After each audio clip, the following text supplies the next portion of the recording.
barnaamijkeena waxaynu ku soo gudbinaynaa xigmadihii laga reebay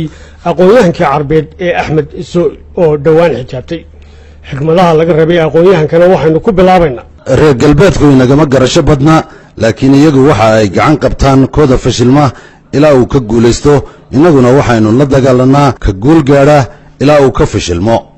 caalimka oo faalle ka bixinaya abaalmarinta caalamiga ahayd ee dhanka cilmiga ee ku guulaystay ayaa Axmed Sooil waxa uu yidhi sida waxaa hubaalay inay abaalmarintan ay dhiirigelin doonto jiilasha dhalinyarada ee dalalka soo koraya ku nool si ay u gaadhaan dariiqa cilmiga suuragelin kara inay saami heer caalami ah ku yeeshaan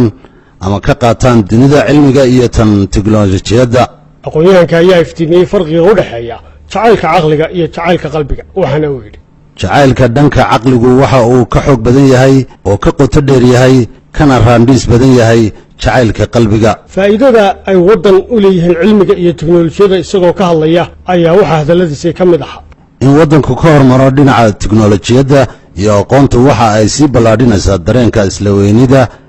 iyo isku kalsoonida waddankaasi dhanka kale caalamku waxa uu isbarbardhigay qaabka ay wax u waajahaan shucuubta caalamka qaarkood marka aad ku sii socoto madarada dalalka Jabbaan waxaad ku arki kartaa boodhar xayeysiisyo ah oo ay ku qoran yihiin kelmado aad u fikir si aad u hal abuurto laakiin marka aad madaarka Qaahira ku sii jeedo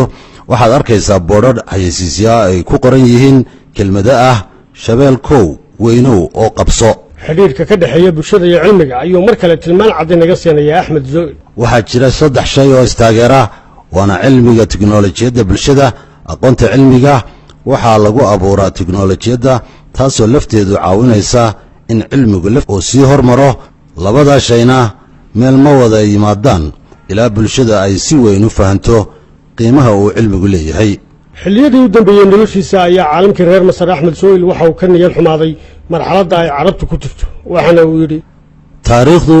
uma dembi dhaafi doonto dhalinyarada maanta inay xaaladda ummadda carbeed ku eegaan sida ay tahay isagoo ka hadlaya shakhsiyadiisii ayaa Axmed Sooil waxa laga reebay anigu waxaan ahay shakhsi laab furan rabitaanka siyaasadeed iguma jiro in badanna waxa aan ku celceliyey inaan dalkayga ugu adeego culunta isla markaasna aan godgalo aniga oo caalim ah